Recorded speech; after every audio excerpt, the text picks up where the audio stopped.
में दो मित्र राजू और श्याम रहते हैं। राजू के घर में उसकी पत्नी गीता अपने दो बच्चों के साथ रहती है। वहीं राजू के घर के ठीक सामने श्याम अपनी पत्नी लीला और अपने 3 बच्चों के साथ रहता है। राजू और श्याम के पास अपना छोटा सा खेत है जिस पर खेती करके वह अपना गुजारा करते हैं। राजू और श्याम दोनों सुबह सुबह खेत पर जाते हैं। वहीं पर सभी बच्चे खेल रहे होते हैं। इस बार फसल अच्छी नहीं हुई। सोचा था फसल अच्छी होगी तो बाजार में दोगुने दामों में बेचूंगा। सोचा तो था, पर इस बार भी नमक रोटी से ही गुजारा करना होगा। तभी सभी बच्चे राजू और श्याम के पास पैसे मांगने आते हैं। अरे अरे, पहले सब शांत हो जाओ, सबको दूंगा। हाँ, पर पैसे नहीं, रात की बासी रोटियां, ये देखो। सभी बच्चे उदास हो जाते हैं और उन बच्चों में से श्याम का बेटा अमन कहता है, बाबा, हम कब तक ऐसे गरीबी में जिएंगे? राजू, श्याम और सभी बच्चे घर आ गए। तभी उनके घर के सामने एक बड़ी सी गाड़ी आकर रुकी। गाड़ी में हमेशा की तरह राजा राजश्री मैडम शहर के जाने माने रईस खानदान से हैं, जो कस्बे में आकर सभी बच्चों से मिलते हैं। वे हमेशा बच्चों के लिए नए नए कपड़े और चॉकलेट लाते हैं। आज भी वे कपड़े और चॉकलेट लेकर आए। बाबा, आज हम लोगों ने चॉकलेट खाई। चलो अच्छा हुआ, कम से कम तुम लोगों को चॉकलेट नसीब तो हुई, वरना हम लोगों के नसीब में ये कहा। हाँ भाई, हम लोगों ने तो हमेशा बासी रोटी और नमक ही जाना है। ये राजश्री पता नहीं हमारे बच्चों से मिलने क्यों आती है। मुझे तो ठीक नहीं लगता। हाँ, तुम सही कह रही हो। कल से बच्चों को मना कर देना, उसे राजश्री से ना मिले। अगले दिन सुबह राजश्री और राजा दोनों बच्चों से मिलने आते हैं। राजश्री, हमारी शादी को 10 साल हो गए हैं, अभी तक हमारी कोई औलाद नहीं। तुम तो मुझे मेरे खानदान का वारिस नहीं दे पाओगे, तो जाओ और अमन के घर वालों से बात करो, मैं उसे अपने खानदान का वारिस बनाऊंगा। ठीक है, मुझे भी अमन पसंद है। अमन राजश्री को श्याम और गीता से मिलवाता है। नमस्ते, अमन बहुत प्यारा बच्चा है। मुझे अमन को लेकर आपसे कुछ बात करनी है। हाँ बोलो, क्या बात करनी है? दरअसल बात यह है कि हमारी कोई औलाद नहीं है, इसलिए हम अमन को गोद लेना चाहते हैं। मतलब क्या है तुम्हारा? मैं अपना बेटा तुम्हें दे दूं? नहीं, ऐसा कुछ नहीं है, मैं आपको समझाता हूँ। मैं अमन को अपने साथ ले जाऊंगा, अपने खानदान का वारिस बनाऊंगा, उसे अच्छी शिक्षा दूंगा। जी हाँ, और जब चाहे आप उससे मिल भी सकते हैं। इसीलिए तुम रोज हमारे बच्चों से मिलने आती हो और उनके लिए अलग अलग चीजें लेकर आती थी, ताकि वह तुम्हारे लालच में आ सके। चले जाओ यहाँ से, मैं भूखी मर जाऊंगी, लेकिन अपने बेटे का सौदा कभी नहीं करूंगी। हाँ। श्याम और लीला बच्चों को लेकर अंदर चले जाते हैं। दोनों निराश होकर अपनी कार की तरफ जाते हैं। वहीं दूसरी ओर राजू और गीता यह सब देख रहे होते हैं। तभी गीता अपने बेटे दीपू को राजश्री के पास भेजती है। दीपू पीछे से आकर राजश्री की साड़ी पकड़ लेता है।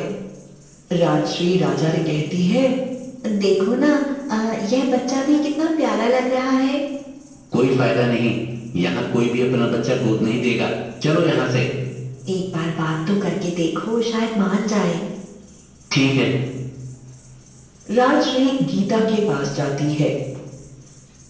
क्या नाम है इस बच्चे का? दीपू नाम है इसका, और यह मेरा ही बेटा है। अच्छा, क्या हम दीपू को गोद ले सकते हैं? जी हाँ, आप बदले में जितने चाहें उतने रुपए ले सकते हैं। ठीक है, हम दीपू आपको सौंप देंगे, पर बदले में आप हर महीने मुझे 5,000 रुपए देंगे।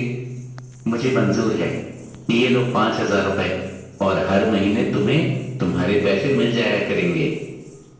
जैसे ही राजा और राजश्री दीपू को लेकर जाते हैं, वैसे ही लीला और श्याम बाहर आते हैं और ये सब देखकर राजू से कहते हैं, राजू, ये क्या किया तूने? अपने बेटे को ही बेच दिया? तुमने अपने फायदे के लिए अपने बेटे का ही सौदा कर दिया। कैसी माँ है तू गीता, मुझे तो तुझसे नफरत होने लगी है।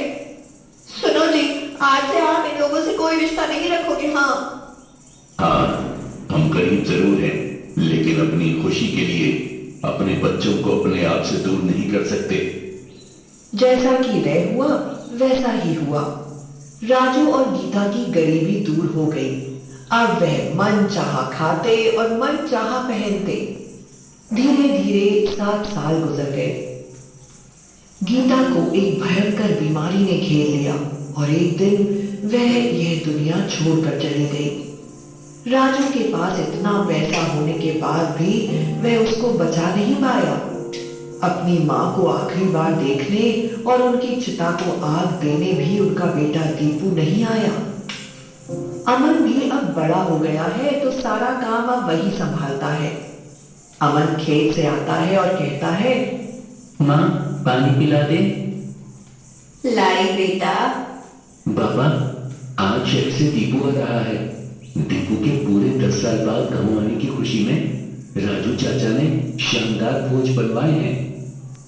हाँ तो हमें क्या करना। माँ आप बड़ों की दुश्मनी में हम बच्चों को दूर ना करो। मैं और दीपू बचपन के दोस्त हैं। वो मुझसे मिलने जरूर आएगा। बहुत बड़ा आदमी बन गया है मेरा दीपू। कार की आवाज आती है। शायद दीपू आ गया। माँ मैं भी आता हूँ। दीपू आ गया तू? कितना बड़ा आदमी बन गया है तू तो। कौन हो तुम और दूर रहो मुझसे। दीपू की ऐसी बातें सुनकर अमन को बहुत बुरा लगता है। इतना कहकर दीपू अपने बाबा से मिलता है और अपनी माँ के अंतिम संस्कार में ना आने के कारण माफी मांगता है और बहुत पछताता है। मिलाया दीपू से। चल अब तो खाना खा ले। देख आज कितने सालों बाद मैंने तेरे लिए टमाटर की चटनी बनाई है। अमन गुस्से में खाना फेंक देता है। रोज रोज यही खाना, ये भी कोई खाना हुआ? आप दोनों ने मिलकर मेरी जिंदगी बर्बाद कर दी। ये क्या कह रहा है तू बेटा?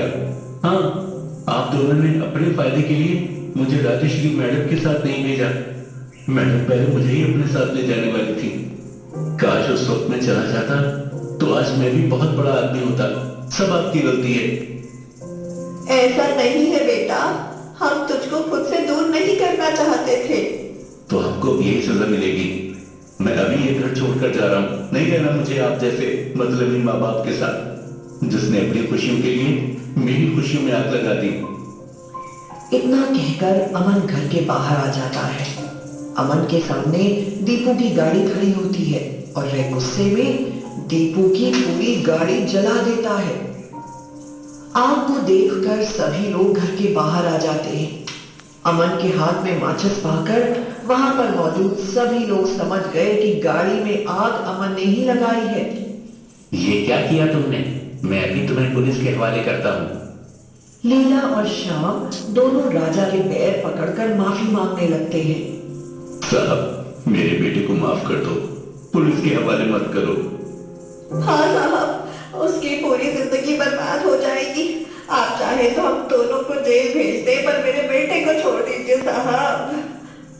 माँ बाप का ऐसा प्यार और त्याग देखकर अमन की आंखों में आंसू आ गए और उसे अपनी गलती का पछतावा होता है।